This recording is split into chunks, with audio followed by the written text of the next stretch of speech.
What's the point of owning more stuff if it's keeping you trapped? Most of us spend money on things that give us a quick thrill, but leave us feeling empty and stressed when the novelty wears off.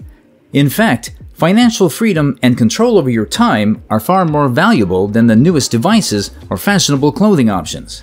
By shifting your focus from buying things to buying freedom, you can break free from the cycle of consumption and start living on your own terms. So what are you really working for? Are you working for things or freedom? Let's talk about why making that choice could change everything. The illusion of material satisfaction. Now, have you ever noticed how we're constantly told that happiness can be bought? Whether it is the advertisements on media, sponsored content on social media, or just a simple commercial, the constant assurance that we receive is that having more things means being happier. But here's the thing, that joy, it's temporary. Oh yes, it's all right when one has just purchased an item. It feels nice. This is perhaps the buzz many people get, but how long does it last? Not long. As soon as that's over, it's on to the next thing, and we will continue this cycle of purchase and instant gratification. And the truth is, a lot of the time, that urge to buy more comes from a place of insecurity. Maybe it's financial stress, or maybe it's personal dissatisfaction. Either way, shopping becomes a quick fix. It's like a way to mask what we're really feeling. But does it work? Not for long. That high from buying something new is short-lived. Soon, we're left feeling just as empty as before, if not worse, because now we're chasing that feeling again, hoping the next purchase will finally make us happy. And let's be real, social media plays a massive role in this. We tend to see our friends and other people and immediately feel the urge to compete with them. This is the sort of comparative game that is played daily, where having more things is supposed to equal more happiness. But guess what?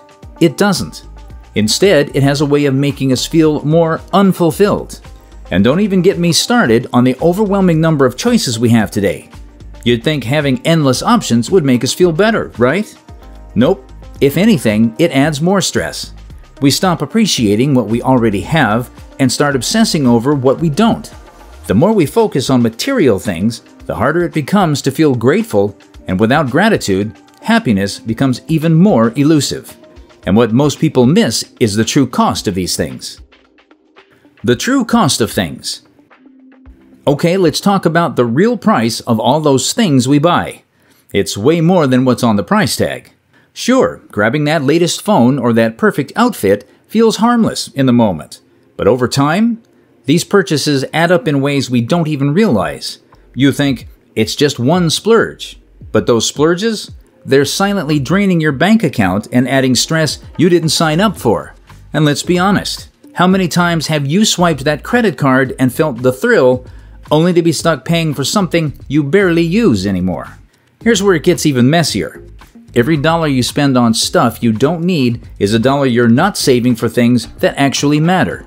I mean, you could be building an emergency fund, saving for a dream trip, or investing in your future.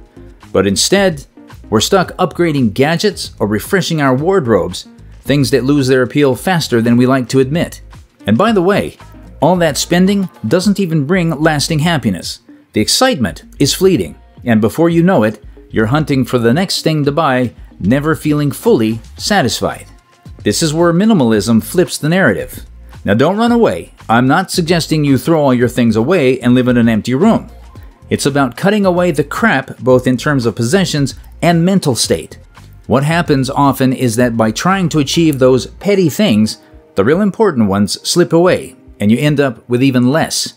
Think about starting a new day with no stress because there's no mess on the table. There is more mental focus and better control over money, and here comes the best part, actual freedom from emotions. It's like turning off the bad part and only letting the positive part in. Those who accept the principles of minimalism find their lives getting more focused, meaningful, and definitely less stressful. It's not about deprivation, it's about freedom. Freedom is the ultimate currency. Let's get real for a second.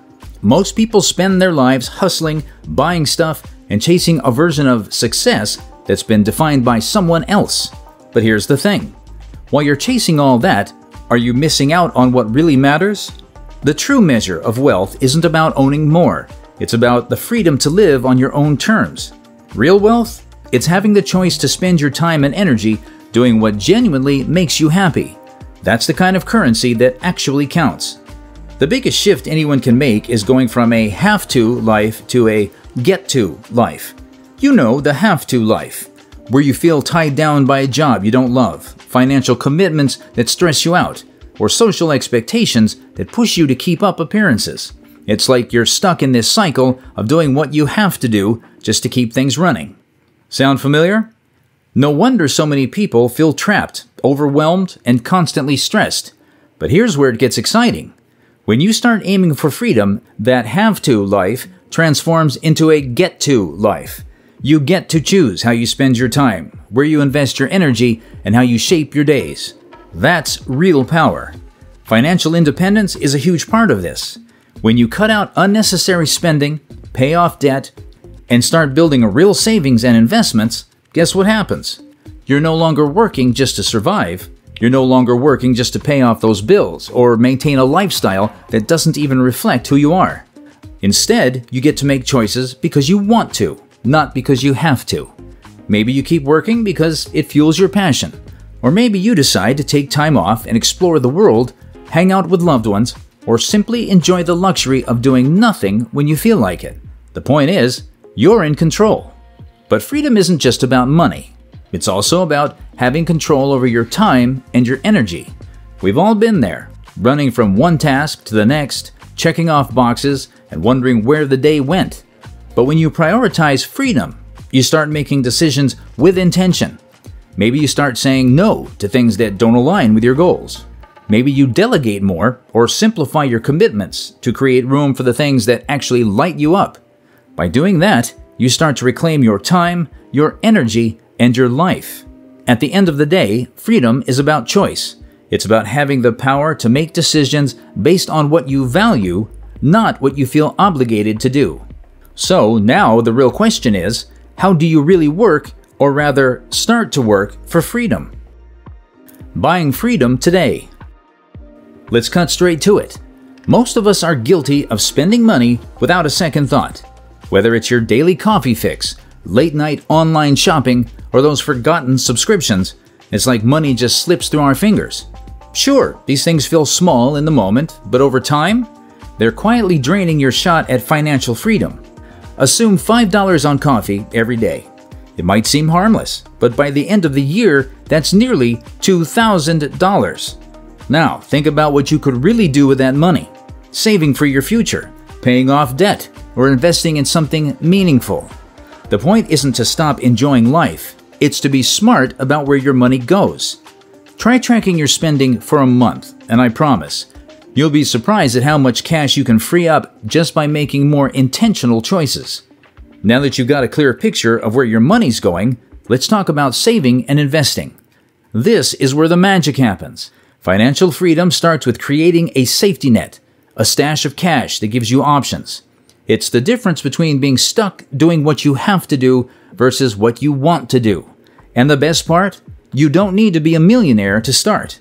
Automating your savings is a total game changer. Set up automatic transfers from your paycheck to a savings or investment account. It's like paying your future self first. Even $100 a month can grow into something amazing over time. And the more you save, the more freedom you're buying for yourself. That's how you start building a life where you call the shots, not your bills. But honestly, debt is one of the biggest freedom killers out there. Every loan or credit card payment is a chunk of your paycheck that could have been used to build your future, not just cover your past. If you're buried under debt, it can feel like you're stuck in quicksand, right? But trust me, there's a way out. Whether you go with the debt snowball, where you knock out the smallest debts first, or the debt avalanche, where you tackle high-interest debts for max savings, the goal is the same. Get free. The sooner you cut down on debt, the sooner you can start using that money to buy real freedom. Whether that's saving, investing, or simply enjoying life without that weight on your shoulders. And finally, have a long-term mindset. We live in a world that constantly pushes against gratification. But real freedom comes when you start thinking ahead. Sure, it's tempting to splurge on that luxury car or the latest tech.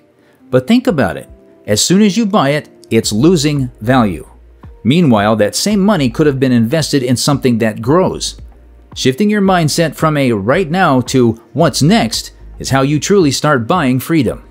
Every decision you make today, whether it's saving a little more, investing, or spending wisely, is a step toward creating the kind of future where you're in control, and that's a future worth working for.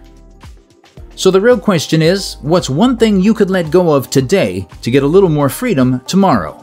Comment down below, leave a like, and be sure to hit that subscribe button so you don't miss any of these fascinating videos.